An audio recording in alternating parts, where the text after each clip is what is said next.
هي الفكره ان انا كنت بقول له ما خلي بالك لان الايام بيدوره، وزي ما النهارده في ايدك الخياره بكره ممكن الخياره تبقى من غير اي تفكير. حوار ان انا اجمل بنت في مصر، انا شايفه نفسي كده. السلام عليكم. بسم الله الرحمن، لا حول ولا قوه الا بالله، لا حول ولا، ده ضحيه، ده هيروح ضحيه. يلا، لا حول ولا قوة إلا بالله. جد الله يرحمه، بمناسبة المقدمة اللي شفتوها، جد الله يرحمه كان في فرح أبويا وأمي قال لي نكتة تحفة بجد.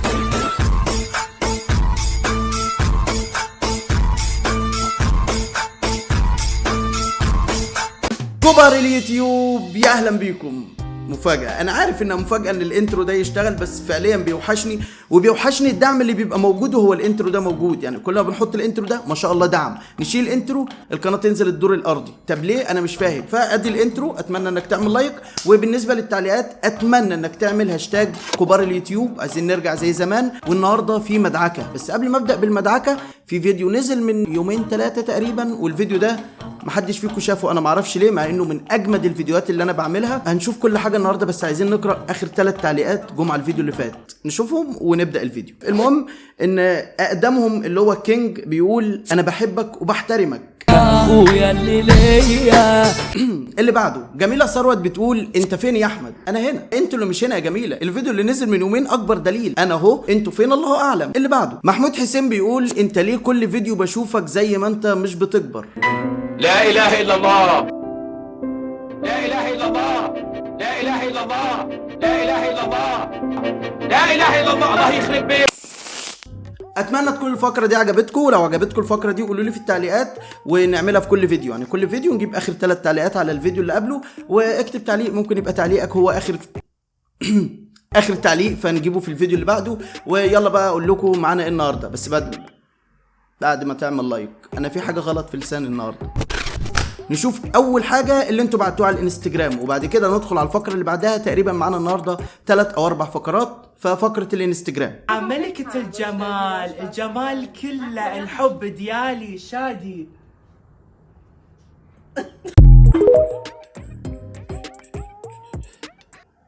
لا كل اللي انت فكرت فيه انا مش هتكلم عنه والله، لانه شايفها ملكه جماله. لا، انا الفكره بالنسبه لي انه قال شادي، حب ديالي شادي.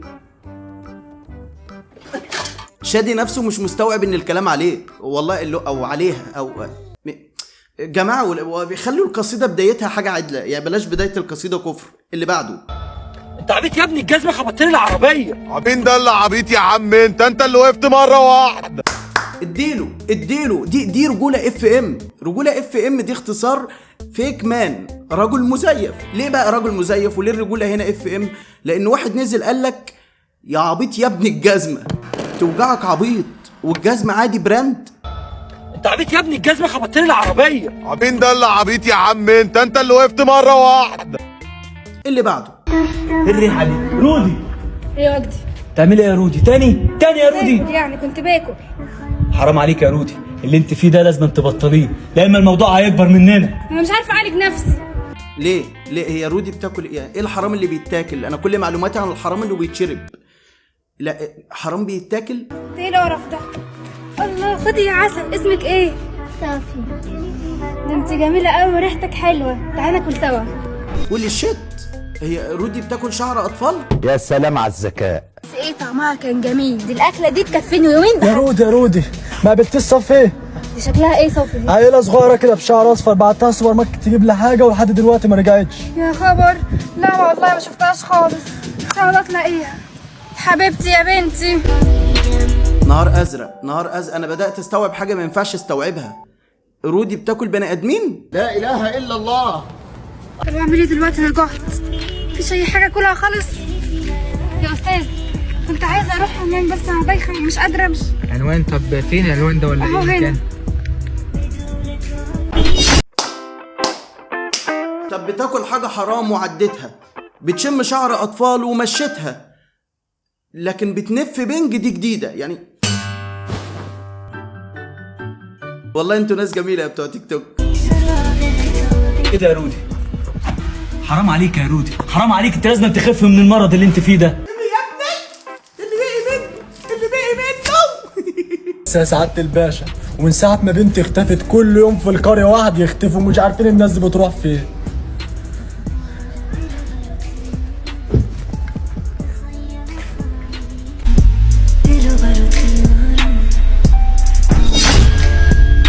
الجميل في الشباب دي ان هم مش بيستغربوا حاجه، يعني ما عندهمش حاجه غريبه، لا عادي بنطلع بنيه بتاكل اطفال وبتاكل كانت شاب اطول منها وفي ظرف 3 ثواني اللي احنا صورنا فيهم الفيديو عدى ايام والراجل راح بلغ وفي ناس بتختفي من المنطقه، كل ده والظابط في الاخر رفع التيشيرت حسس عليه عرف الحقيقه وراح داخل في الحيطه.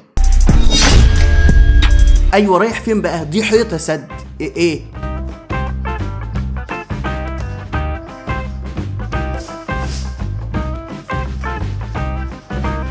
والله يا صديقي انا بقيت خايف اقول البلوه اللي بعدها بس للاسف مضطر اقولها. الشرابيه وشبرا وانا مش شايف حد.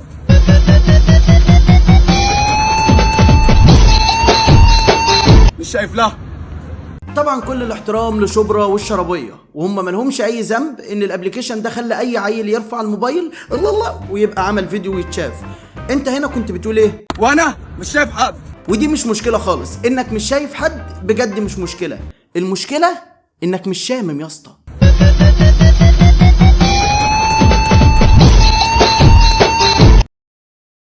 الحقونا. كنا زمان بنقول يا تلحقونا يا ما تلحقوناش، النهارده بنقول الحقونا بجد. اي مكان في تجمع او حفله او فرح. استاذه ياسمين عز الرجال، وده مش اسمها، لا هي ياسمين اللي بتعز الرجال، يعني هي بتعززنا بجد. عشان كده انا بتضايق لما بنتقدها، اللي هو بحس ان انا طب يا ابني دي بتشكر في الرجاله، انت بتنتقدها وانت مش راجل؟ لا هي مش بتمدح الرجاله اللي احنا، لا هي بتمدح فضائيين لسه ما جوش او صفقه استيراد رجاله من بره فاهم؟ بس عموما ماشي، تعال نشوف هي عايزه تقول ايه. اي مكان في تجمع او حفله او فرح جوزك في ايدك. الفرعون حته الاثار بتاعتك في ايدك، رايحه التواليت رايحه الحمام تاخديه في ايدك. انت ومراتك في فرح صاحبك مثلا وفجاه صاحبك لقاك واخد مراتك في ايدك وخارجين، يا جدع انت استنى انت هتمشي من دلوقتي، لا داخل الحمام انا والمدام وجايين. ابي الشيطان بينا يا قاضي، عالخطف دبرنا مؤامرة، عالخطف دبرنا مؤامرة، ضربت نفسي بمطوة وسيف، الحيوانات جسمي بينزف، الحيوانات جسمي بينزف. والله العظيم يعني استاذه ياسمين، يعني بما انه القدوه وحد طالع دلوقتي على التلفزيون ومتشاف وبتاع، ما تنصحي البنات الصغنطوطه دي تعمل ايه؟ يعني بدل ما انت نطيتي مرحله الجواز وانت حرفيا لسه ما اتجوزتيش، سيبي بقى اللي متجوزين يتنيلوا مع نفسهم ولما تتجوزي بانصحيهم، بس انت دلوقتي عن تجربه انك انسه وبتاع انصحي دول. يعني تخيلي دي بنوته وطالعه بتقول لك لعب الشيطان بينا يا قاضي، عالخطف دبر. اروح انا اربط وسطي واهز، ما حاجات بقتش لا لا الا الله. الجيل اللي طالع كده مفقود منه الامل، حد بقى من الجيل الكبير يفرحنا. بابي بيخبط، صابتي كلمني، وصلت 100 رباط، اتاري مسلمني، يا دنيا يا لذينة عمال اطير رزين.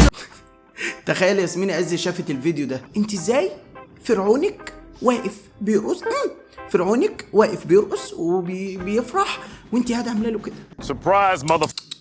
فرعونك قام يرقص بيباب وبيخبط، بنساعده، بنقوم نقول له ميكاس وحده الجوع دلوقتي بيقول ان السعاده عندك مفرطه، لازم نوديك لدكتور لانك محتاج تتعالج، ده بجد اللي عايزين نقوله. وباختصار يا استاذه ياسمين، مش كل الفراعنه سابوا ذهب واثار، يعني مش كل اللي بنطلعه من تحت الارض اثار من الفراعنه، لا احيانا بيبقوا سايبين لعنه، عارفه انت لعنه الفراعنه؟ ففرعون زي ده هي افضل شيء اللي هي عملته، اللي هي قاعده انت يا راجل مالك، فاهمه؟ انما لو سمعت كلامه بقى وطبقت كلامك انت كمان وراحت قايمه تساعد الفرعون في لعنته، هتصيبها اللعنه وهتبقى كده. بابي بيخبط، صابتي كلمني، وصلت 100 رباط، اتاري مسلمني، يا دنيا يا لذينة. كان في من فتره فيديو منتشر لست، كان بدايه سنه جديده، فالمذيعه او المذيع بيسالها بيقول لها نفسك ايه في السنه الجديده؟ القيامه تقوم. القيامه تقوم. وبما اننا في بدايه 2023 فانا بضم صوت الحاجه.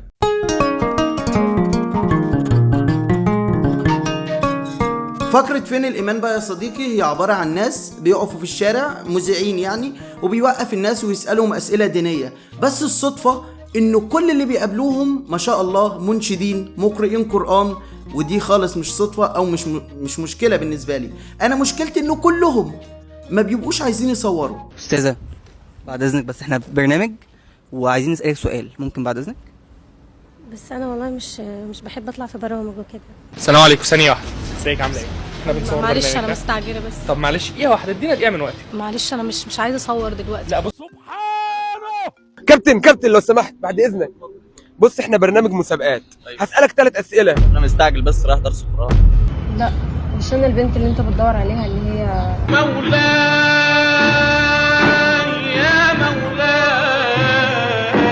ده المسلم البرفكت، المسلم البرو ماكس، المسلم اللي ما عندوش غلطة، حافظ قرآن ربنا وبتصوم وتصلي، اوكي. تقفش تصور في برامج، عيب، حرام. ايه العيب وايه الحرام في كده؟ انا ما اعرفش. وليه البرامج دي كل بدايتها كده؟ انا برضو ما اعرفش. بس احنا خلينا ناخد الموضوع ايه، فيديو تفصيله كده، ونشوف كل فيديو محواه ايه وايه الفايده اللي ممكن تستفادها في اخر الفيديو. سورة موجودة في القرآن الكريم ولم تبدأ ببسم الله الرحمن الرحيم. سؤال على 1000 جنيه. ها طيب ماشي، يعني انا لو جاوبت على السؤال دوت دلوقتي هاخد ال 1000 جنيه دي؟ خدهم معاك اهمت. 1000 جنيه في ايدك، لو انت جاوبت على السؤال ده تاخد ال 1000 جنيه. طيب خلاص طب انا ممكن اجاوب يعني نخلي الناس هي اللي تجاوب في الكومنتات وانا اقول لك الاجابه بره الكاميرا. ماشي، لو انتوا عارفين يا جماعه اكتبوا في الكومنتات وصلوا على النبي عليه الصلاه والسلام. بس عارف انت المثل بتاع كسبنا صلاه النبي؟ هو ده كل اللي خدناه من الفيديو، ان انت تصلي على النبي فعليه الصلاه والسلام. السؤال واجابته فين؟ دور عليهم انت بقى، ادخل التعليقات لو ما تعرفش، ولو عارف ادخل اكتب لنا في التعليقات علشان نزود ريتش الفيديو. بالصدفه نفس الشخص مع نفس الزبون او نفس الضيف بتاع الحلقه في الشارع تاني بالصدفه. من هو النبي الذي ولد ولم يمت؟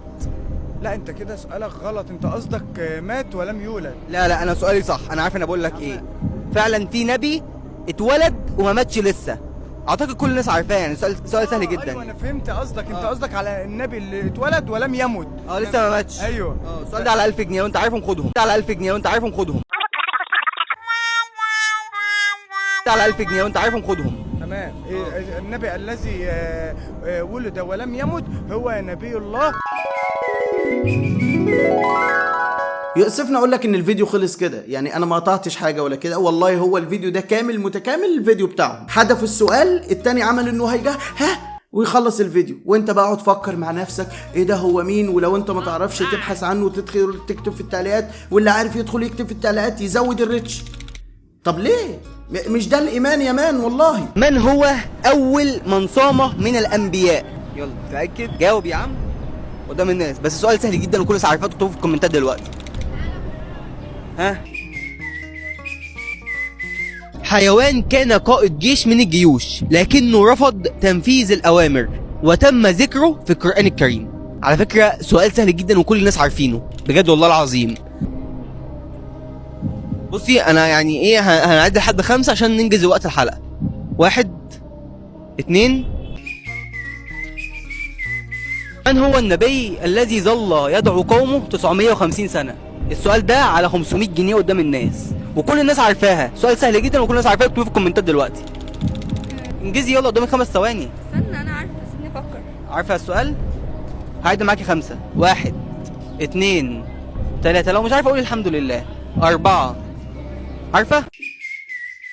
حرفيا معظم فيديوهات الشخص ده كده، ان لم يكن كلها يعني، بس معظم الفيديوهات اللي انا شفتها كلها بيسأل السؤال وقبل ما الضيف يجاوب هوب خلاص خلصت الحلقه، وانت بقى اكتب في التعليقات الاجابه ايه فتزود الريتش.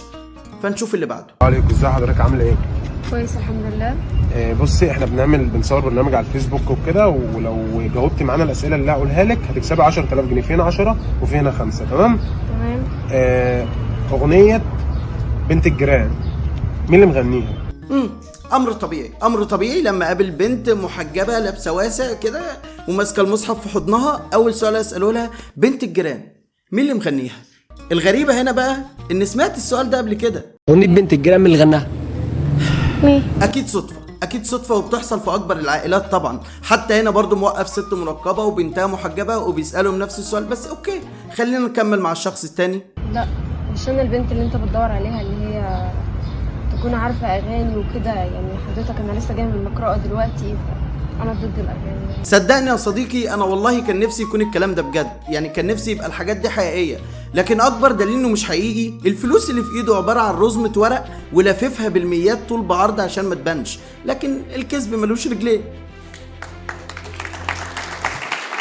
وخلي بالك نقطة الفلوس دي نقطة تافهة بالنسبة لي، النقطة الأهم دلوقتي إن البنت اللي لابسة عباية ومحجبة وماسكة المصحف، وللأسف مش أنا البنت اللي أنت بتدور عليها، هي البنت دي. تاخد ده ب5 جنيه ولا ده ب100 جنيه؟ لا هو كده اوريدي كلنا اخدناه يا جماعه. اكيد اخدناه طبعا. حضرتك انا لسه جايه من المقرأة دلوقتي. بتضحكي على الناس صح؟ بضحك على الناس. يا ابو سوسه. عرفت ليه بقى يا صديقي انا بقول ان ده كذب؟ لان حتى ده مش تمثيل، يعني انت لو هتمثل مشهد ما يبقاش كله عن الدين، مثله في حوارات تانية، لكن الدين لا، ده دين ابويا ودين ابوك ودين امك، فمينفعش نهزر فيه، ده الغرض من الموضوع. الحاجة التانية الاخ ده